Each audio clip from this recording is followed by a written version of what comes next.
redemption for Golden State. One of the great playoff runs of all time is complete. 2 years ago, the Golden State Warriors were in the middle of one of the most impressive dynasty runs in NBA history before bad luck and injuries put a bitter end to their dominance. But just one season after their 5th straight NBA Finals appearance, the Warriors had one of the worst records in the entire NBA. And for this season, they're desperately looking to get back on track. Join us now as we take a look at why the 2020-2021 season is the most important ever in Golden State Warriors franchise history. After Kevin Durant's arrival to the Bay Area, the Golden State Warriors won 2 straight NBA championships and the most dominant entity in basketball. In the 2018-19 season, Durant's third with the team, the Warriors were looking to complete the first NBA title three-peat since the early 2000s Los Angeles Lakers led by Shaquille O'Neal and Kobe Bryant. Instead, luck wasn't on their side that season and saw all 4 of their 4 All-Stars suffer injuries that ranged from moderate to devastating. Perhaps the team's injuries early on in the season were a bad omen for things to come. Draymond Green was forced to miss 14 games from early November to early December due to a sprained toe. He even tried playing through it after initially taking 2 games off, but the sprain didn't heal quickly enough. Before Draymond's injury, the Warriors' record was at 10-1. In the 16 games between when the sprain first happened and when he was able to return, the team went just 8-8, a considerable downgrade from the dominance Golden State was used to. This was due to the fact Green's injury coincided with another moderate injury to his superstar teammate, Stephen Curry. Curry missed 11 out of the team's 14 games in that same month of November due to a left groin strain that took longer than usual to heal. Even though the Warriors still had Kevin Durant and Klay Thompson going at full strength, the team really struggled without their defensive anchor and the centerpiece of their offense. This prompted fans to start criticizing Durant for not being able to lead a team that was still filled with tons of talent to a better record. Something KD took very personal. And it wasn't only the fans and media who were critical of Durant, as him and Draymond Green got into a locker room altercation after one of their losses in mid-November. "You're a bitch, and I know you're a bitch," Draymond reportedly told Durant as the argument escalated in volume. That's when Green, having no clue about how detrimental his next couple of words would be for the Warriors' history, got so mad that he went as far as telling KD, "We don't need you. We won without you. Leave," in relation to Durant's upcoming free agency in 2019. Green was actually right, but this was KD's final straw.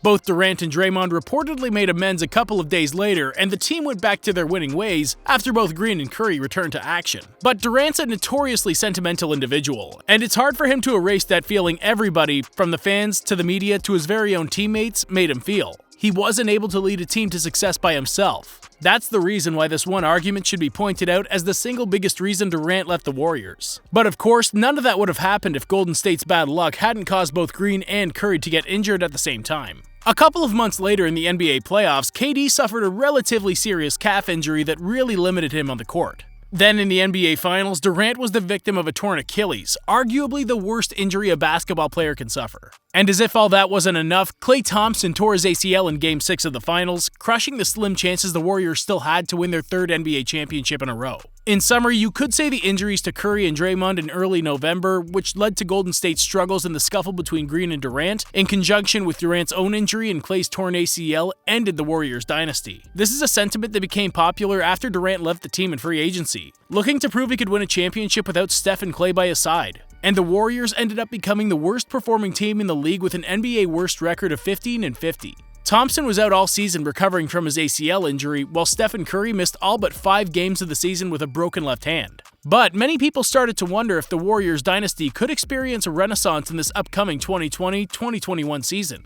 Most of these wonders went away after it was announced that after fully recovering from his torn ACL, Klay Thompson suffered a torn right Achilles that would keep him out of the entire 2020-21 campaign. When this news was made official, one thing became abundantly clear. This new season will be the most important in the entire history of the Golden State Warriors franchise. For starters, the pillars of the Warriors dynasty aren't getting any younger. Draymond Green will turn 31 next March, an age after which the athletic abilities and quick reaction time that make him an all-time great defender will start declining. Stephen Curry turns 33 in March, and while great shooters usually age well as role players, it's unlikely that Curry can maintain his usual level of dominance with the lack of explosiveness in his dribbling and first steps that make him damn near unguardable. Klay Thompson will be almost 32 years old when he's able to make a comeback, and that's not even the most concerning factor, but instead the fact that by the time he returns, he'll have been out of action for over 2 years. There's no guarantee after ACL and Achilles tears, which again are the 2 most devastating injuries a basketball player can suffer, Klay can return and play at the the same level he was pre-injury. Andre Iguodala, one of their glue guys and an original member of the Warriors' death lineup, isn't even with the team anymore. Long story short, the clock is ticking for the Warriors if they really want to return to their dominant ways.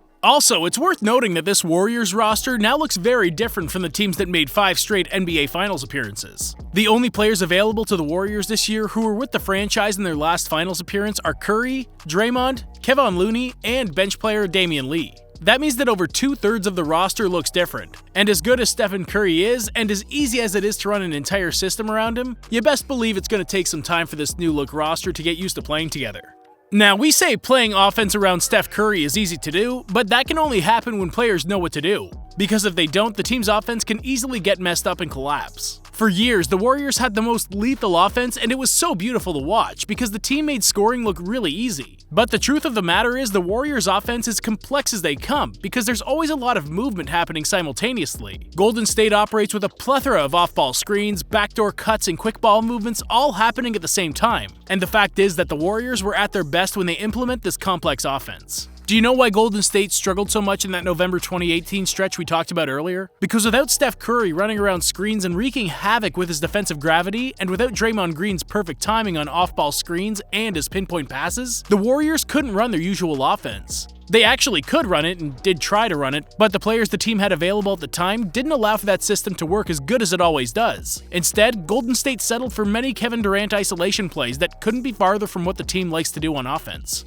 Looking at this season's roster, those same struggles the Curryless Warriors suffered in November 2018 could once again resurface in 2021. Sure, Steph's now back, but the team just underwent a massive roster turnover that brought in players who have no clue on how to operate a Curry-led offense. Even those players who were with the team last season, they barely got a chance to practice with Curry, given how much time he was out injured. This is a very different roster with so many young players that it'll take weeks, if not months, to fully adapt to how a Stephen Curry offense works. The question is, can these players adapt and play their role in Golden State's heavy movement offense? We'll find out how all their new talent does together, and the good news is that at least the Warriors went out and added several good players this offseason, in addition to the intriguing young roster they worked with last year. Perhaps their biggest offseason addition is Kelly Oubre Jr., who the front office brought in light of Klay Thompson's torn Achilles. While Oubre isn't an outstanding player in one single area, his value lies in his versatility and potential. For starters, he's 6'7" and has a ridiculous 7'2" wingspan that makes him a huge threat on the defensive end. Oubre's physical gifts give him elite defensive potential that a team like the Warriors will surely look to develop. Taking a look at Oubre's stats from last year, he averaged 18.7 points, 6.4 rebounds, and 1.3 steals on 45.2% shooting from the field, and 35.2% from beyond the three-point line. And looking more specifically at some other interesting numbers, Kelly shot 57% at the rim, 43% on all mid-range shots, and 37.4% on threes, classified as wide open by NBA Stats. There's obviously some margin for improvement in all of these categories, but you have to think that a player so versatile who can score in multiple ways and has high defensive upside will flourish in an organization with the culture and system like the Warriors. An underrated signing by this team was bringing back veteran wing Kent Bazemore. The 31-year-old spent the first season and a half of his career playing a limited role for Golden State before being traded to the Los Angeles Lakers in the middle of the 2013-14 season. Since then, he's built a reputation for being a complete scorer who can light up really quick if you let him get in rhythm. Efficiency has never been Bazemore's calling card, but he's always a scoring threat whenever he's on the court. His 8.8 points on 37.5% field goals and 34.4% from three aren't impressive numbers by any means, but he's one of the players whose impact isn't always captured best by basic box score stats. For those Warrior fans who watched Bazemore's preseason debut, that'll give you a clue about what he can do. Finally, the third offseason addition by the team, and one that could either end up being one of the best or worst decisions in franchise history down the line, was drafting center James Wiseman. There isn't a lot of college tape or stats to break down given he only appeared in 3 games for Memphis, but word coming out of the Bay says he looks pretty impressive in workouts. Going back to our original question, why is this the most important season in the history of the Golden State Warriors franchise? After everything we've discussed today, the answer is pretty simple. This season will give us a pretty good idea on whether the Warriors dynasty is truly over, or if the dynasty only took a 1-year hiatus before returning back to their dominant ways. If they can prove the dynasty is still alive and as dominant as ever, then this team has a really good chance to continue being the biggest threat in the Western Conference for years to come, given their amazing mix of veterans and young players. But if they prove to be a failure this season, then chances are things aren't going to get any better next year, especially with how much more competitive the West seems to get every season. A fair prediction for this Warriors roster as it stands is a 4 or 5 seed. The different variables we discussed today, whether the new guys can adapt to Steph, how Curry and Draymond look now that they're back together, how good James Wiseman plays in his rookie season, among others, will of course determine how good or bad this team's record will be. Every Western Conference team better prepare for these Warriors as if they're still their old selves. Because with Steph Curry once again leading the team, games can always get out of hand with a couple of momentum-altering and timely three-pointers. Don't be surprised if Curry returns to MVP form. Remember, Steph was named the only unanimous MVP in NBA history the last time he was the clear-cut offensive leader on a team. But the responsibility on Curry's shoulders will be as big as it's ever been, given he's been tasked with leading this new roster in the most important season in Warriors history. Do you agree with us that this is the most important season ever in Warriors history? Where do you think the Warriors will end up in the Western Conference standings? Let us know in the comments down below. And as always, don't forget to leave a like on the video and subscribe to the channel.